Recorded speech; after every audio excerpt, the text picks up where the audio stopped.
التي لما لم يأخذ بها المسلمون وقعوا فيما وقعوا فيه، وتخلفوا حيث ترون وحيث تشاهدون وتحسون. ما كان لأحد بعد بعثة النبي صلى الله عليه وسلم أن يدين بشيء إلا بالإسلام، ولو كان نبيا مرسلا، ولو كان موسى، ولو كان عيسى نزيل السماء الثانية. يقول النبي صلى الله عليه وسلم: والله لو كان أخي موسى حيا ما وسعه إلا اتباعي. موسى لو كان حيا يترك شريعته المنسوخة ثم يتبع شريعة أبي القاسم صلى الله عليه وسلم. ويقول النبي صلى الله عليه وسلم يخبر عن نزول عيسى عليه الصلاة والسلام: ليوشكن أن ينزل فيكم عيسى بن مريم حكما عدلا، أي حاكما عادلا.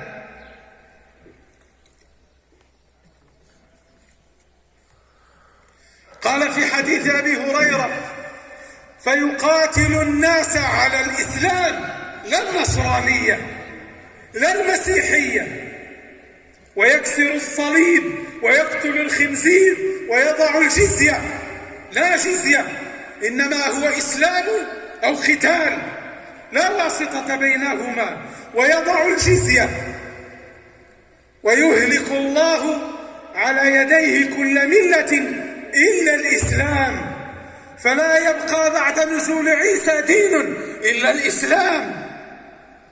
ينزل عيسى عليه الصلاة والسلام من السماء ليحكم بشريعة النبي صلى الله عليه وسلم ويتخلى عن شريعته، فقد نسخت نبوته في حقه وحق من تبعه وحق من جاء بعده ومن جاء بعد النبي صلى الله عليه وسلم، فيصلي بصلاة النبي صلى الله عليه وسلم ويصوم بصومه، بل حين يموت يدفنه المسلمون ويصلون عليه ويشيعونه على ملة رسول الله صلى الله عليه وسلم وفقه شريعته. الأنبياء جميعا والمرسلون يلزمهم الله تعالى لئن جاء محمد صلى الله عليه وسلم أن يتبعوه. لما آتيتكم من كتاب وحكمة ثم جاءكم رسول مصدق لما معكم لتؤمنن به ولتنصرنه، قال أقررتم وأخذتم على ذلكم إصري، قالوا أقررنا، قال فاشهدوا وأنا معكم من الشاهدين. فمن تولى بعد ذلك منكم فأولئك هم الفاسقون. خطاب شديد لزمرة الأنبياء المرسلين المبجلين، لا محاباة في شأن دعوة النبي صلى الله عليه وسلم. لا دين بعد دينه، لا بيوت في الأرض هي بيوت الله إلا المساجد، مساجد المسلمين المستقبلة بيت الله الحرام العتيق، لا بيت إبراهيمي ولا بيت إسماعيلي، إنما هي بيوت الله تعالى مساجد المسلمين. قال صلى الله عليه وسلم: والله لا يسمع بي أحد من هذه الأمة، أي أمة الدعوة، يهودي ولا نصراني ثم لا يؤمن بي إلا كان من أصحاب النار. لا دين بعد الإسلام إلا الإسلام، لا كتاب هو قول الله حقا ووحيه صدقا إلا القرآن العظيم المفتتح بالفاتحة المختتم بالناس. لا نبي متبع بعد محمد أبي القاسم ابن عبد الله بن عبد المطلب القرشي الهاشمي، لا يتبع أحد ولا يدان لأحد باتباع إلا هذا الرجل الذي بعث فيكم. ما كان محمد أبا أحد من رجالكم ولكن رسول الله وخاتم النبيين. لا ديانة إبراهيمية إلا دين رسول الله صلى الله عليه وسلم، فلا يستخفنكم الأفاكون الذين لا يوقنون ولا يؤمنون. أيها المسلمون، لقد تركنا النبي صلى الله عليه وسلم على المحجة البيضاء ليلها كنهارها لا يزيغ عنها إلا هالك، فاتقوا الله واستمعوا لعلمائكم فإنهم ورثة الحق الذي خلفه الأنبياء والمرسلون. ولا تميلوا يمنة ويسرى، ولا تستمعوا لكل أفاك أثيم لا عابد ولا عالم، لا يعرف له مشاركة في علم ولا عبادة، لا صلاة ولا زكاة، لا سمت، لا طمأنينة على وجوههم، فكيف يهدونكم السبيل؟ يرى الواحد منهم يتكلم ويتشدق بالكلام تلو الكلام ووجهه ينطق بالاضطراب والحيرة وعلى وجهه قترة، فأنى يتبع؟ ما شأن الذين يتبعون الباطل بعد هذا النبي الأمي صلى الله عليه وسلم وبعد هذا الكتاب في زماننا إلا كحال الذين اتبعوا مسيلمة.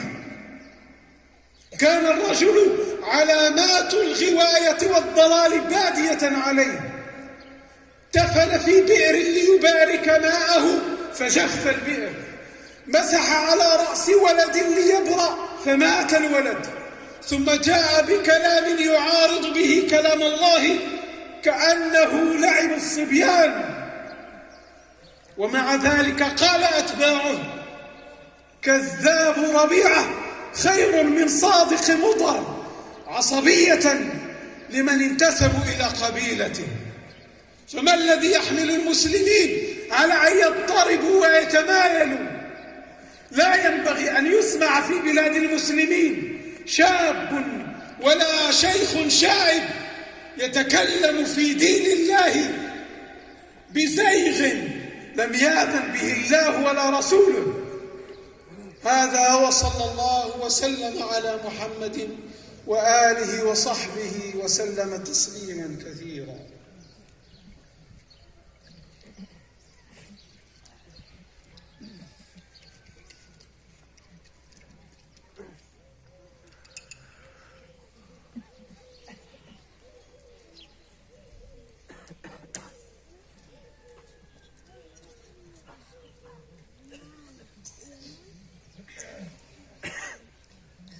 الحمد لله رب العالمين، والصلاة والسلام على إمام المتقين وقائد الغر المحجلين إلى الحوض المبين، أما بعد.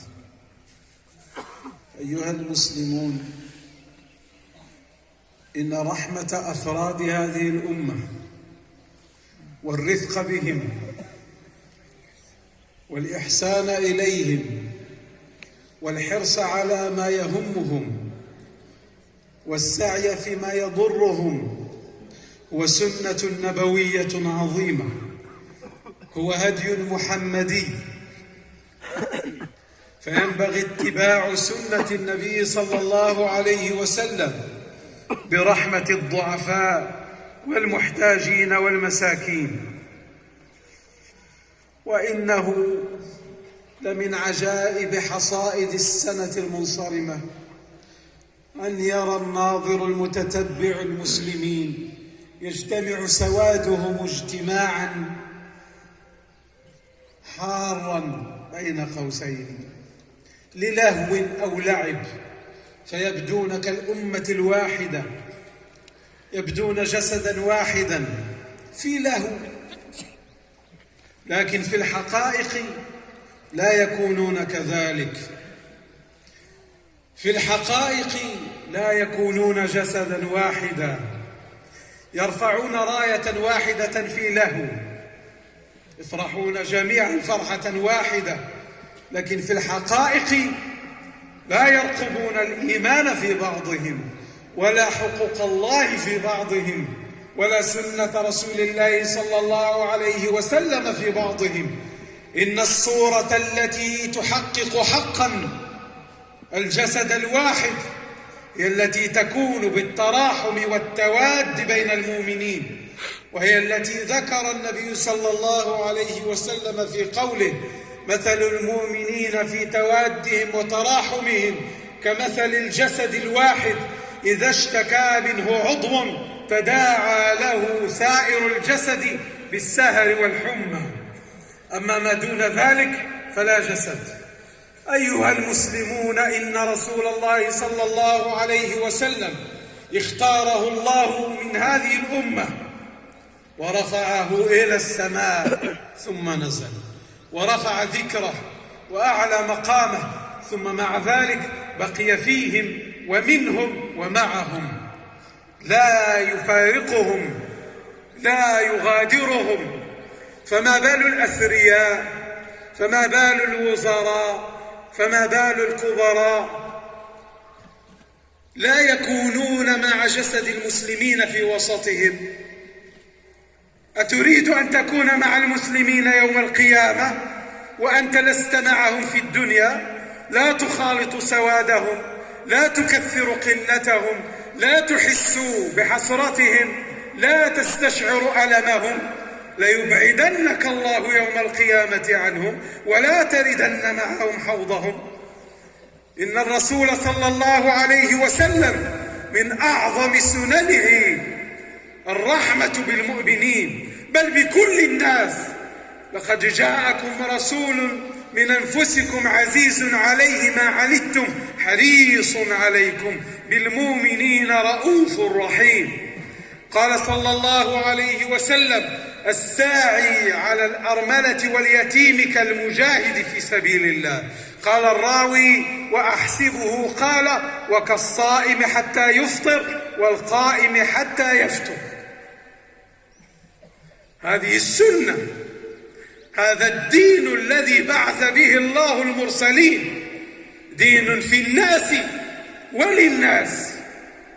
اشتكى الناس من غلاء الأسعار، ورأينا الغني الملي الثري لا يرحمهم، يزيد في الأثمان. إنه لا يسمن في المجاعة وفي الطاعون إلا الكلاب. أتستغني وتستكتر ثروتك أيها الغني الثري ذو الأرصدة العالية، والناس يتضوعون يشتكون؟ لا بارك الله فيها من ثروة. وأنت أيها المسؤول أو الوزير الذي أراد الله لك أن تكون في ذلك المنصب يجري على يديك الخير، لم تحرم نفسك من الخير ولا تحس بألم الناس؟ ودائما نحتاج أن نستثني حين نذكر المسؤولية أو نذكر الثرية، فإننا لا نعمم. قلنا في الخطبة الماضية والتي قبلها والتي قبل التي قبلها، ونعيدها، فإن المسلمين لا يزالون يرون الخير من كثير من الأثرياء. اعتبر ذلك بزمن كورونا، كم أنفقوا بارك الله لهم. ولا يزال المسلمون يرون الخير في كثير من المسؤولين، ولكن نقصد الذين في آذانهم وقر لا يسمعون. فاتقوا الله في عباد الله، فإن الله سبحانه وتعالى يسائل كل من أمكنه أن يرفع حزنا أو ينفس كربه عما استطاعه ولم يفعله. ثم بعد هذا، حتى لا أطيل والشمس قد اشتدت عليكم، عتاب للمشتكين، لكنه كما قال المتنبي: مقة وحب وحرص ورحمة. نشتكي من غلاء الأسعار ومن شظف العيش وضيق المعيشة عند كثير من الضعفاء، ويتألم الناس لذلك، ويسمعون الصوت فيسمع ويرفعونه فيرفع. لكن إذا كان غلاء المعيشة مضنيا مؤلما، أليس فساد الأخلاق حالقة الدين؟ أليس ترك الصلاة هدم عمود الدين؟ أليس التبرج في شوارع المسلمين مجلبة للعنة رب العالمين؟ أليس التعامل بالربا حربا مع رب العالمين؟